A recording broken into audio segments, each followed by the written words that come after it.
Bonjour et bienvenue sur Free2Geek. Aujourd'hui, je vous parle de l'une des BD, si ce n'est la BD que je préfère. Aujourd'hui, je vous parle de Gun. Gun est un manga de Yukito Kishiro, sorti initialement en 1990 dans le mensuel Business Jump de la Shueisha. Cette série en fait va s'achever en 1995 et c'est aussi en 1995 que Glénat va avoir la bonne idée d'éditer cette série en France. Et c'est aussi en 1995 que je vais découvrir cette série en allant dans ma petite librairie. Parce qu'il faut savoir qu'à cette époque-là, le manga était encore confidentiel et encore plus quand on habitait en province. C'est pourquoi Akira et Gun sont vraiment les premiers contacts marquants du public français avec le manga. Alors, on avait eu et on avait été déjà influencé parce qu'on avait pu voir sur l'A5 et le Club 2, mais le marché du manga était encore assez balbutiement. C'est pour ça que Gun est une vraie claque narrative et visuelle. Visuel parce que comme Akira, on avait le droit là à un dessin animé en version papier. Alors aujourd'hui, on est extrêmement habitué au côté storyboardé du manga, mais au début des années 90, ça n'était carrément pas le cas. Alors narrativement, là aussi, on a pris une baffe. Fini le one-shot, là on avait le droit à une BD feuilletonnée, à savoir une histoire en continu dans laquelle s'incorporaient des arcs narratifs. Il faut savoir aussi que Gun s'inscrivait dans ce qui se faisait de mieux au cinéma à cette époque-là, à savoir le phénomène Terminator. Et la nature de Gali collait complètement à cet univers-là. Tout ça a fait en fait que j'ai été profondément marqué par cette série et que j'ai eu envie de vous en parler, l'actualité étant ce qu'elle est. Donc on va commencer tout de suite. Qu'est-ce que Gun ? Eh bien, Gun, c'est l'histoire de Gali. Gali est un cyborg que découvre Ido Daisuke alors qu'il arpentait la décharge à la recherche de pièces détachées. Alors, si on recontextualise, la décharge, c'est la seule mégalopole à la surface de la Terre, le reste de celle-ci étant en ruine et aux mains de diverses bandes meurtrières ou utopistes. Et dans cette décharge, on trouve Ido Daisuke qui a fui Zalem, la ville suspendue qui domine la décharge étant essentiellement constituée des déchets de Zalem.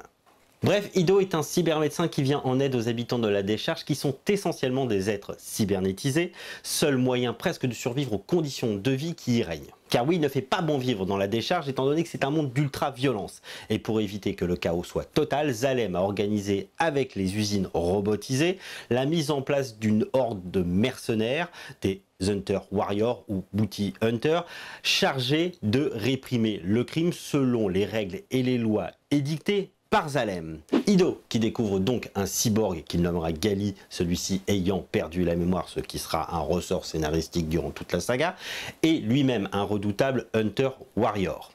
Alors, très rapidement, il se rend compte que Gali a des aptitudes au combat exceptionnelles et il va tout faire pour lui fournir un corps en adéquation avec ses capacités. Pour faire simple, Gali, c'est l'arme ultime.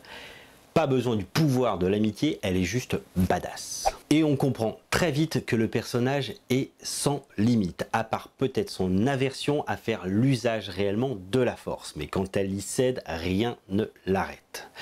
Alors oui, ça lui arrive de perdre des combats, mais en définitive, la victoire lui sera acquise. Et on tombe pas non plus là-dedans dans un principe un peu dans la niaiserie du shonen. On va donc suivre Gali à travers 3 séries pour le moment. On va la suivre dans un monde d'ultra-violence où elle sera quasiment le seul rapport à ce que l'humanité peut produire de bon.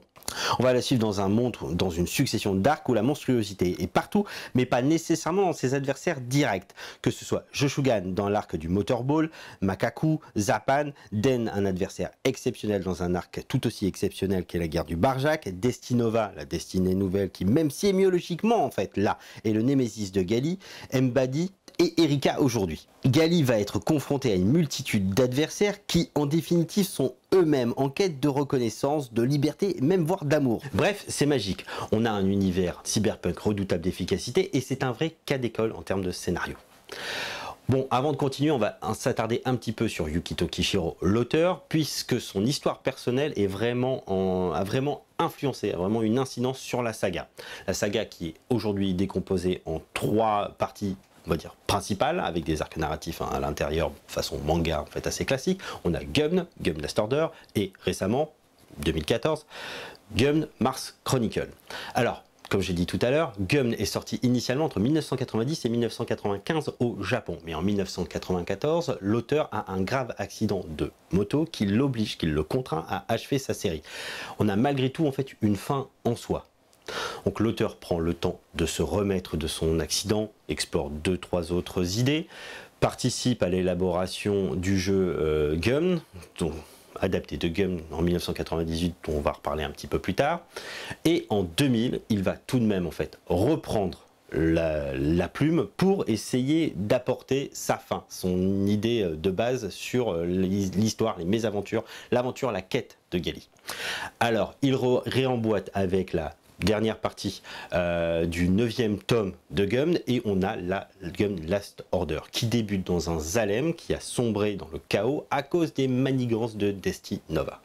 Cette partie de Gum va lever pas mal le voile sur des événements passés de la vie de Gali à l'époque où elle s'appelait encore Yoko. Et les 19 tomes de Last Order sont principalement consacrés aux événements d'Uzot, un espèce de gros tournoi spatial, sorte de jeu du cirque revisité.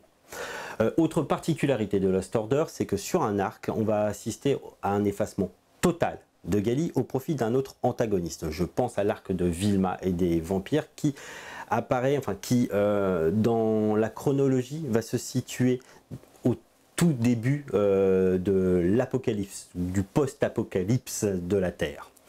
Alors, chose aussi étonnante, c'est que en définitive, même si Gali est totalement absente de cet arc, on se rend compte que tous les événements qui vont s'y dérouler, c'est-à-dire plusieurs centaines d'années avant la naissance même de Gali, vont être nécessaires à l'accomplissement de celle-ci.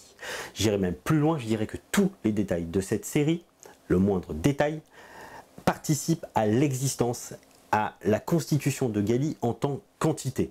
Je soupçonne l'auteur de s'être tapé tous les Sciences et Vie juniors et les Ça m'intéresse japonais, tant cette série pullule de notes de bas de page. Toutes les références aussi religieuses, que ce soit Geru, Zalem, l'échelle, le karma, tout participe à la constitution de Gali. Il y a un vice là-dedans. Et très honnêtement, quand on se penche sur le personnage de l'auteur, donc Yukito Kishiro, c'est assez en fait énorme et étonnant. Donc dans le manga, la plupart du temps, on a un auteur qui va s'occuper du scénario et du dessin des personnages principaux, parfois 1, 2 ou 3 assistants, parfois plus. Là, a priori, le bonhomme travaille seul. Et quand on voit le dessin, quand on voit le souci du détail, quand on voit le travail au niveau des décors, c'est juste énorme, bluffant, et c'est certainement ça, un des éléments qui a participé en fait au succès, à l'unanimité en fait de Gum dans le monde. Mars Chronicle, actuellement en cours chez Glénat, nous plonge dans les origines de Gali. Et justement, ça va me permettre en fait de parler de la temporalité dans Gali qui est double. En effet, on a une narration linéaire qui va débuter à la découverte de Gali par Ido, et on va suivre le cheminement de Gali, normalement, sur une trame narrative tout à fait logique. Là-dessus, en fait, va se couper une narration, une temporalité inversée qui va débuter à la première mort de Gali, donc lors de la guerre spatiale, et qui va être à rebours et qui va nous permettre de découvrir les origines de Gali. Alors ces deux temporalités vont se croiser, s'entrecroiser, se mêler, se lier à partir d'événements qui sont liés à l'histoire. C'est pas des flashbacks bêtes et méchants, ça va même devenir en fait une nécessité pour en fait appréhender l'ensemble du personnage. Et même pire, ça va être nécessaire à Gali parce qu'elle va chercher constamment à se réapproprier son passé afin de pouvoir s'en libérer. C'est pour ça que je vous parlais tout à l'heure de destin, de karma, du fait que Destinova soit son némésis, même d'un point de vue sémiologique. Ça situe en fait, ça vous permet de voir en fait à quel point le scénario est recherché, travaillé et extrêmement perché.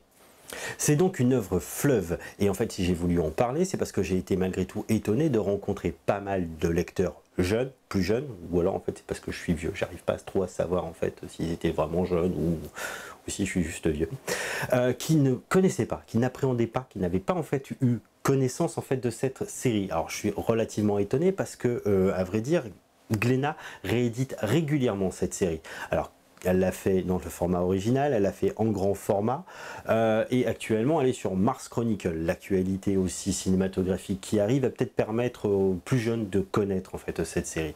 À noter aussi, pour le coup, que Gum, l'édition originale, celle sortie en fait dans les années 95, et Gum Last Order sont sortis dans le sens de lecture occidental, et qu'il faudra attendre Gum Mars Chronicle pour voir Glénat sortir en première édition en France les tomes dans le sens de lecture japonais.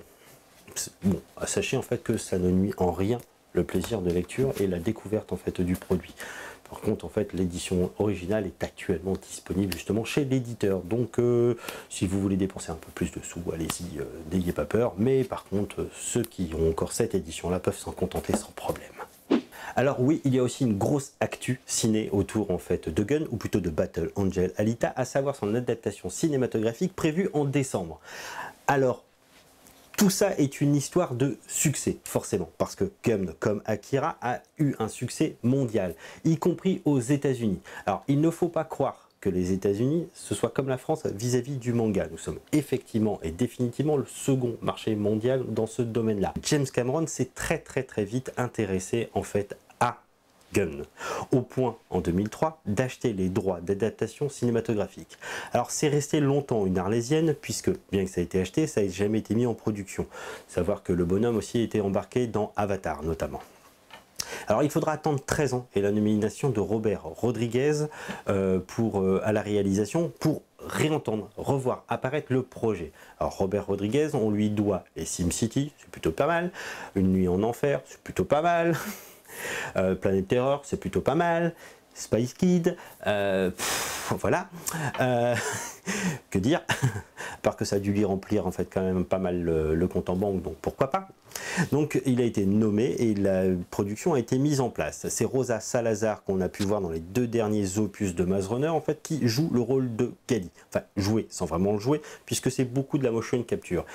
Et très honnêtement, à en voir le trailer actuellement disponible, celui-ci me laisse dubitatif, vraiment très dubitatif, pratiquement autant que l'OAV, sorti en 93 et qui a été disponible chez nous sous Pathé Vidéo dans la collection Mangamania qu'on allait chercher aussi chez notre marchand de journaux à l'époque. Tout se faisait chez le marchand de journaux en définitive.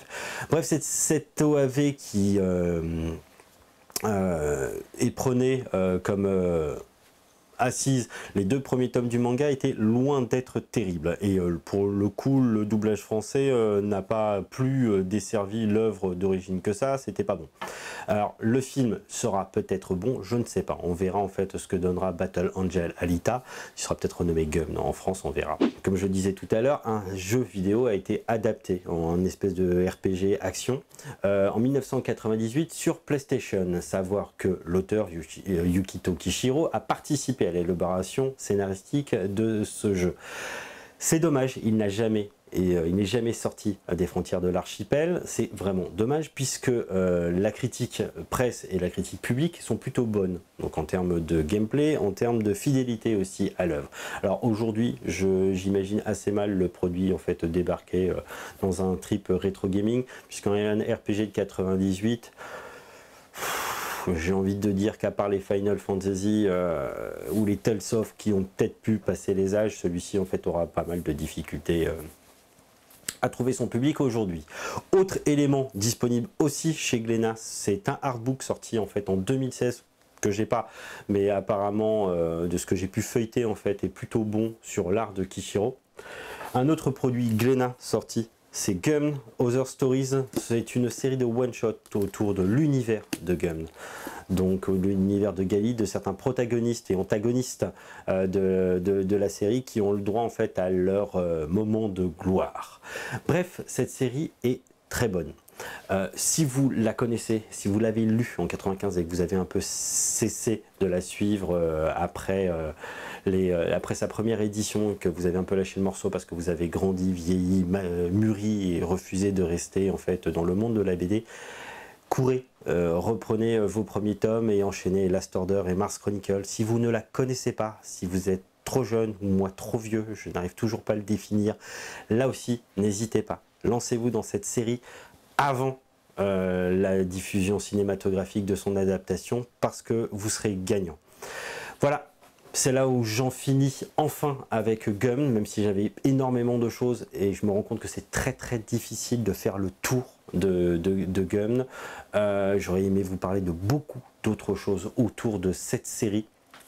J'espère aussi en fait que vous pourrez laisser des commentaires sur certains pour me définir en fait certains arcs que vous avez le plus aimé par rapport à d'autres. Vous pouvez, je vous le rappelle, nous suivre sur Facebook, sur Twitter. Pour les plus courageux et les plus motivés, vous pouvez aussi nous soutenir sur Tipeee. Bref, restez connectés et on se revoit bientôt sur Free2Geek.